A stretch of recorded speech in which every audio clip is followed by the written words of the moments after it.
And so I would like to now introduce you to Kent Broad, and his company name has actually just changed. It's Mitsui E&P Australia, formerly Outback Carbon.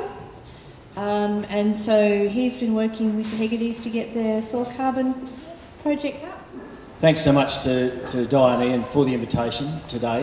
And as Ian mentioned, we are working closely together on developing a partnership, a co-creating partnership that will hopefully, well, we want it to be some sort of a model to roll out across the wheat belt. And it's only early days, but it's pretty exciting now that we've certainly got someone like Mitsui behind us as well.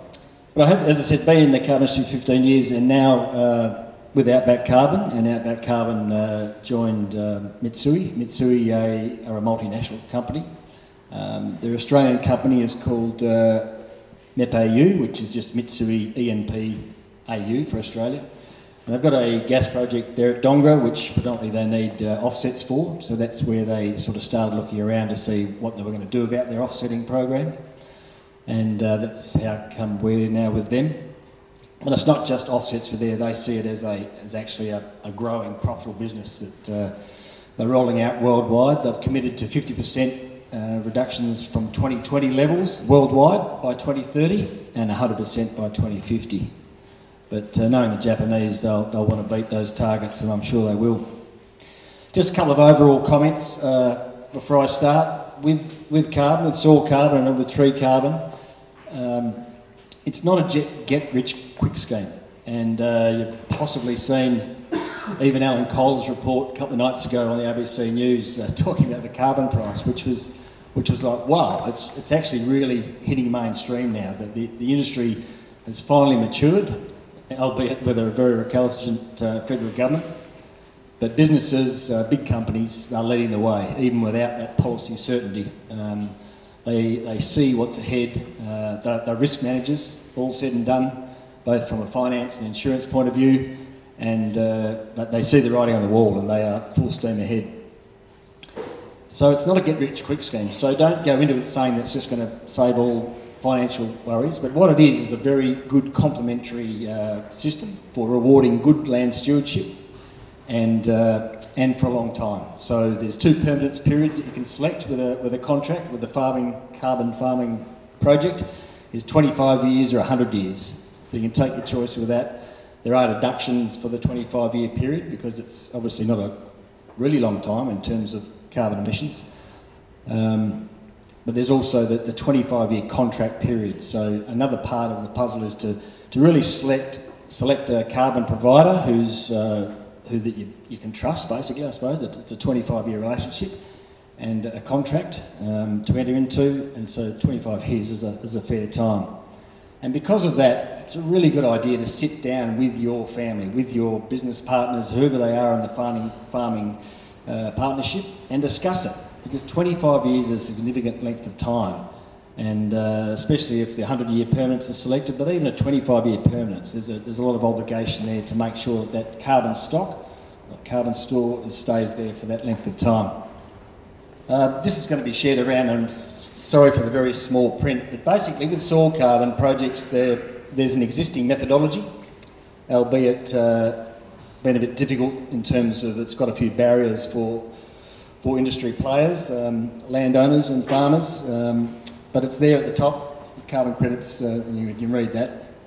And on the link below that, you can see it's a really simple guide for people that are wanting to find out about what is a soil carbon farming project. As I mentioned, it's a government website there, the Clean Energy Regulator. Just click on that and there's lots of reading to be done there. And it says a simple method guide, but I think there's 50 pages in the actual PDF. So, but that's a good start, just to get some background reading on that. And that's the existing, as I say, the existing methodology that's there for a carbon farming project for soil carbon in Australia to produce a carbon credit, which is an ACCU. If you haven't heard of an ACCU, it's an Australian Carbon Credit Unit. And unfortunately, it's only usable within Australia at the moment. We cannot trade it overseas. We had the opportunity to link with some overseas markets 10 years ago, but the opportunity was passed by. So now, even though our price is $26, That's $90 in the European Union in Australian dollars, and about $46 in New Zealand in Australian dollars. So things are really moving overseas, but still relatively low here in Australia. As one of Minister Taylor's 5 priority methodologies, soil carbon is one of them, and he wants that done by the end of this year and approved by February next year. And that's that next one there. You see that the methodology determination 2021, and another hot link below there where you can, if you're interested, just look at that, and happy reading there for 30 or 40 pages. But it's going to be an improvement on the existing one, and I'll get onto the slide after this. But basically, one of the key things with soil carbon projects is management, and there's lots of management activities there that you can read through, but you really only have to choose one of those management changes to be eligible for a project. Pretty much all of them must work, otherwise they wouldn't be there. But it's not a hard thing to do. They haven't put too much as a barrier there in terms of management changes. So they are the eligible activities there, rolling right through. Interestingly, someone like Di and Ian, who have pretty much been doing all this plus more, it's a challenge to find another eligible activity that we can use to qualify a project. But we think we have come up with one which is going to work. So there's always a way of getting there. And the main thing is, it is management is the key thing. There are other parameters which you've heard about: clay content, rainfall, length of growing season, all sorts of management changes. But it does get down to management, and it's 70 to 80% of the challenge is making sure that management's right to sequester the carbon. So some of the, thanks to our good friends MAG, Market Advisory Services, these are some of the key... Yep, sure. Just about the previous slide, so are you saying that as a farmer you haven't done anything yet? You've got a good starting point? Sorry? If you, as a farmer, if you haven't done anything yet, you have a better starting point? Yeah, certainly. Certainly, that's a good comment. So if you haven't done any of those management activities, you've certainly got a much better opportunity to not only be eligible, but perhaps coming from a very low soil carbon base. Some people say that once the bucket's full, the bucket's full. Others say no, the bucket's never full, because all it means is you're driving your roots, and depending on the depth of your soil, obviously, once you hit bedrock, you can't put too much carbon in there. But like Di pointed out, the deeper your roots go, the more carbon you're going to put into the soil. So the deeper you go, the longer this carbon stays there. A lot of the things you put up there were things that Di just said they're not doing anymore and you shouldn't be doing. So how does that relate? If you're saying do those things to increase carbon, and we've just been told that you don't need to do that, there are better ways. Yeah, no, I don't know whether you heard that, but just with all those management activities that Ian and Di are perhaps no longer doing anymore, as Ian pointed out, there's lots of ways of doing things. There's not just one solution for sequestering carbon, so it's an individual choice, and it's what the soil scientists will be able to help you with, hopefully DPIRD, as they get going and along the journey. But there's no one solution fits all, and different soil types, different topography, different rainfall. But that's part of it. and one of the key reasons, as I mentioned, the management change that's required. So as I said, thanks to MAG, they've put up there was a soil carbon workshop in Orange, New South Wales, just to get some feedback about the improved version of the soil carbon methodology. Very hard to read, I'm sorry back there, but as I say, this slide will be shared with everybody, the deck.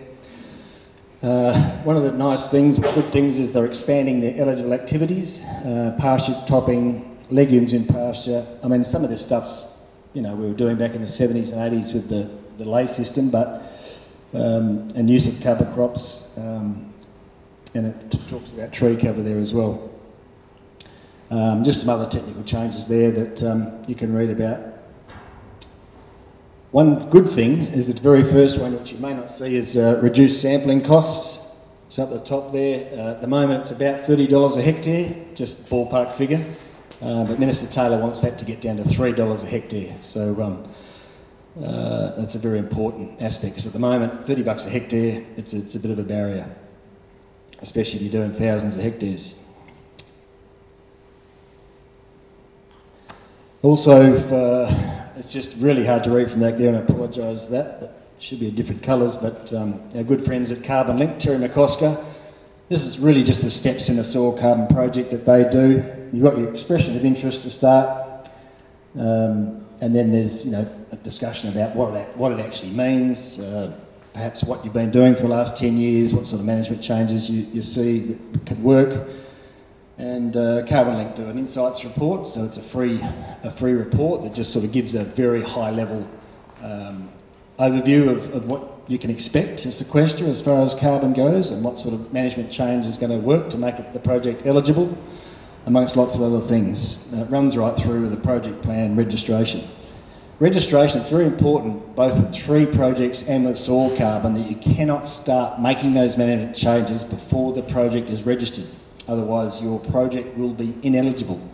And you might not find out that it's ineligible until the first audit, where the auditor goes through all the paperwork and says, well, actually, you've made a financial investment decision here before your project was approved by the cleansing regulator. So, sorry, it's not eligible. So you've spent all this money to get to that stage, or registered and approved by, because the cleansing regulator will still approve the project, but it's when that auditor comes along and says, this is not new to this project. You've already been doing it. It started before the project was registered.